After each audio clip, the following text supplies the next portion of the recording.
Thokozani bogogo nabomkhulu, bayede leserihanya Camagu, bantu abadala ngithanda ukunenzela umlayezo namhlanje othi yala ngawe, ungavumi, do not allow, yala ngawe.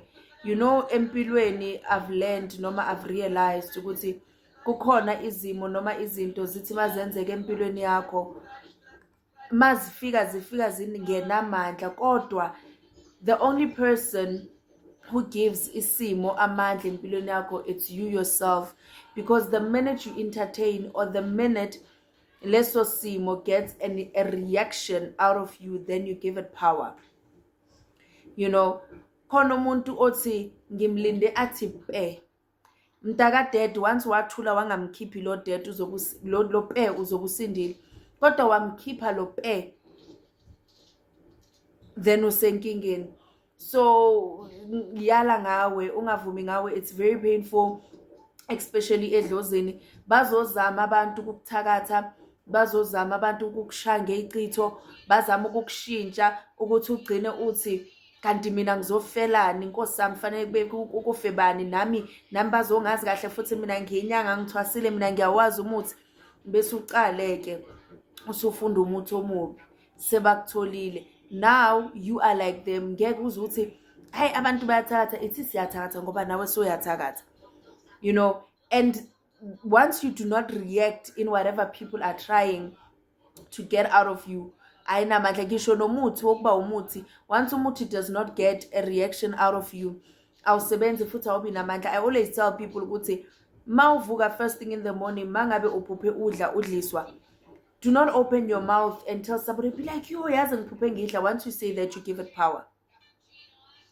First thing you do, phalaza. If you don't phalaza, you don't have the means, thatha amathi wakho uthi ukhafule ngenhliziyo ukhuluma uthi ngiyalikhipha ledliso. Abanye benu, you know, thatha umchamo wakho wokuqala, ungakakhulumi namuntu, ungakathi sawubona, ungakathi pe, thatha umchamo wokuqala. Yebo mubi Nkosi yami,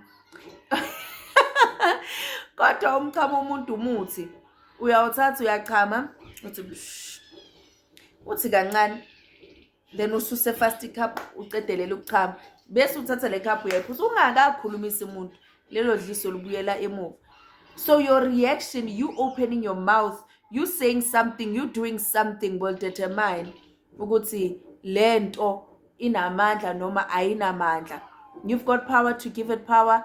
You've got power also ukuthi uthi qha ngiyala ngami, yala ngawe mntaka dad. Nanoma kungavumi sekusho ukuthi yazini I can't keep quiet, sengikhathele, sengilana, I'm tired of people taking advantage of me, I'm tired of people treating me somehow. Yala ngawe, say no. Yala ntombo, yala.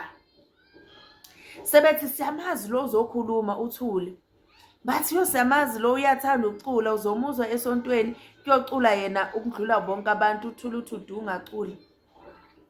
Bathi siyamazi lo, siyamazi uthanda ukuhleka ungahleki.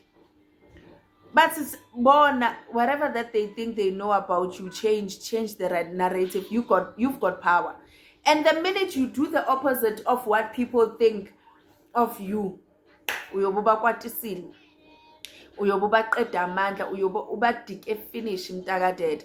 But anyway, I was not intending to make this video long. I just wanted to share with people who've been loyal to me, people who've been following me. I've been sharing a lot of things. And now it's about time that have a conversation, not be serious all the time.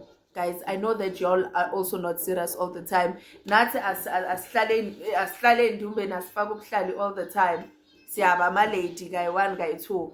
So my guess relaxing nje, you know. Sikhulumeni nje ngabantu ba civilized, because yeah, sikhulumeni ngabantu ba civilized. Thokozani leserihanya Camagu ndawo eshewe.